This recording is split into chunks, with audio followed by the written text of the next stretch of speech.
Illegals among the protesters at the White House this week demanding an end to deportations. President Obama apparently hearing them loud and clear. Reports out saying he's looking into giving amnesty to millions of illegals by giving work permits to millions of illegals.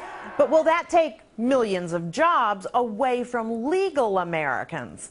Hi, everyone. I'm Brenda Butner. This is Bulls and Bears. Here they are, the Bulls and Bears this week. Gary B. Smith, Tracy Burns, Jonas Max Ferris, John Layfield, along with Chuck Rocha. Welcome to everybody. Okay, so Tracy, would amnesty for millions of illegals put millions of Americans out of work? There are already so many Americans, legal Americans, out of work. And if we're just going to give these people a free pass, I think it's crazy. I can't believe that there's not more people out there protesting this notion of amnesty. Look, a lot of these people are on visas that are done and should go back, but they're here on overstay. So we're not tackling that problem at all. We're not tackling our border. And to have these people come in and take the jobs that our legal Americans should be out there garnering for, I think just hurts the system altogether. Well, John, it has been a very tough job market for a very long time. What do you think this would do to the labor market? Yeah, I disagree slightly with Tracy. I don't think it's going to hurt the job market that much. I think most of the illegals here are working in some capacity. I don't think a work permit is going to significantly upgrade their job to something that starts taking American jobs. Look, if it did, then competition is what it is, and competition is a good thing. I really believe President Obama does this. The second-term presidents for the last 80 years have accomplished very little, and this president realizes pretty much that his presidency is over. I think that's why he's working on his handicap more than he's working on leading the country. I think he does something like this to try to create some type of legacy issue that he does, and I think that's the main reason behind it. Gary B., what do you think? Is this taking jobs from Americans? I think it would, Brenda. You know, a lot of people are under the perception that there's a lot of jobs out there that the immigrants have that Americans wouldn't want to do. I was under that perception, to be quite honest with you, until I looked up the facts. And there is no job out there, whether it's maintenance workers, taxi cab drivers, janitors, the kind of jobs you normally think that, oh, that has to be majority immigrant.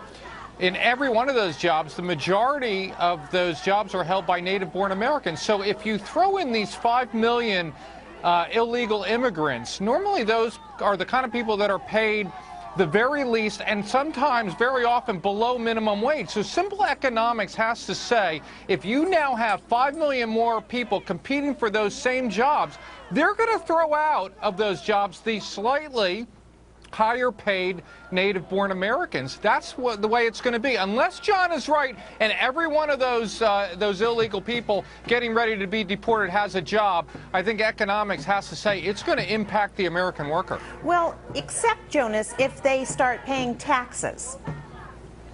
Yeah, I see this in there's going to be some disruption to certain lower-end jobs, but isn't this kind of a boon to people that are already competing with these illegal immigrants who are getting a tax break, essentially? Employers can hire an illegal immigrant, not supposed to, but they're not paying payroll taxes, they're not paying income taxes, so they can pay them less. And now if you make them sort of legal with a work permit, they have to pay taxes, and then they have to pay them higher wages to cover those taxes. All of a sudden, you can compete with that job. So look at it this way. You have a job now, and somebody was undercutting you with a tax break. I wouldn't want somebody going after my job who doesn't have to get paid taxes. I mean, that's just absurd. So I think it actually may help in some instances. It's not like 5 million people are all coming in overnight looking for jobs. They probably work, to John Layfield's point, already. So I don't see this as that bad. I'm going to get to you in a minute, Chuck, but Tracy, why don't you respond to that? I just feel like, I mean, illegal is illegal is illegal. It is not fair that we're doing this to our own people. And you know what? This whole all under-the-table cash thing shouldn't be happening in the first place. So maybe we should nip the whole thing in the bud, quite frankly. I think that we have Americans in this country that need these jobs. We should be taking care of our own, not to mention what it'll do to our social services and health care and all that kind of stuff. But look, if you think that all the illegals are working right now, I think you're all bananas on a Saturday morning. Okay, Chuck, you were out there at the White House protesting. Why? I was trying to bring light to this issue. It's an issue that he's considering that's backed by the Chamber of Commerce. It's backed by religious groups. It's backed by labor unions. There's nothing in this town that happens in that kind of a coalition if it's not good. And the Chamber of Commerce wouldn't be for this if it wasn't good for business. Look, we know exactly what's going to happen. It's been done before. And I remind everybody it was done under President Reagan. I was just meeting with Jose Marino out in San Diego, who's running for Orange County Supervisor out there. When I asked him, how are you running? You came here illegally when you were 13 years old. He looked at me and he said, I'm a Reagan baby.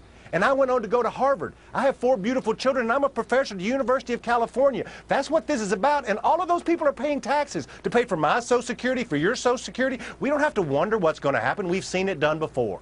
Okay, Gary V., respond? Well, I would look. I think Chuck is right, except I think he misses one point. Of course, businesses for it. They have a greater pool now to choose from to fill those maintenance worker jobs and janitors and stuff.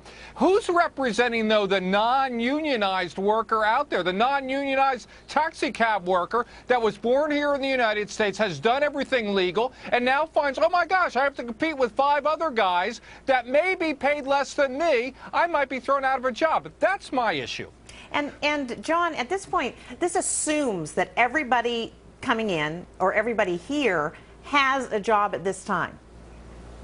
Yeah, it assumes that, and I'm sure not everybody has a job, but the reason they're here is because they're looking for work, and most of them, I believe, do. Look, there's not numbers that you can find that are good on these. These are undocumented workers, and I disagree with Chuck with one thing. Chuck, I hate to tell you this, nothing happens in that town. All those buffoons right now are on vacation, but the one thing I agree with you about, Chuck, is what the heck are we going to do? You got 5 million people that are here illegally. What are you going to do with them? Look, give them work permits. Let them get in line for citizenship, but at least let them start paying taxes and being part of the system. We have a massive problem of people that are in our country that have allegiance somewhere else because we have made them live in the shadows because our Congress can't get along with each other and pass any type of immigration reform.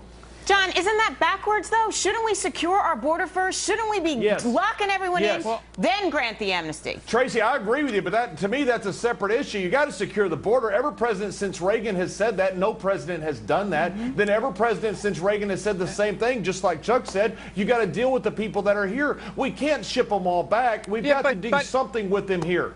Okay, but John, aren't most of these people going to be paid so low that they're going to be taking more from the American system than they're giving back? I mean, don't we have that dynamic right now that people at the lower end of the income scale take more in government benefits than they pay in? But, Gary, they're already not paying taxes. I mean, they're already in our system. I grew up working with illegals in a ranch in West Texas. I mean, they're already out in our system. At least get them in the system where they can start contributing. Okay, Jonas, also, you want to weigh in? Let's first of all, let's not forget that some of this talk is about the high-end labor. It's not all, leaf blowers and stuff. You've got people in the tech industry. They want more people coming in at high pays. And if we don't it's not great if you're a working person. I don't want to overstate the benefits to the working people. It does disproportionately benefit business. But some businesses will leave the country or open branches abroad if that's where the workers are. They can do the tech work. So, you can lose the employer as well by not bringing in immigration, not bringing the labor to the employer. Again, it's not going to raise wages or help everybody, but it will help employers. That's an important part of the economy. So you think a lot of these, there's a percentage of these illegals out there that are going to go do a tech job at Google?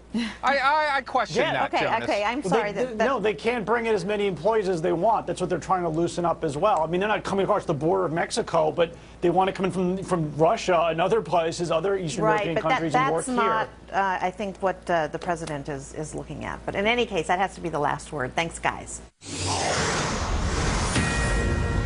5 major U.S. banks falling victim to a massive cyber attack, reportedly by Russian hackers. Is your bank account at risk? More on that at the bottom of the hour, but up here first. ISIS terrorists taking to Twitter and YouTube to taunt America and spread their deadly message. Should social media companies be blocking the terror rants before they go viral?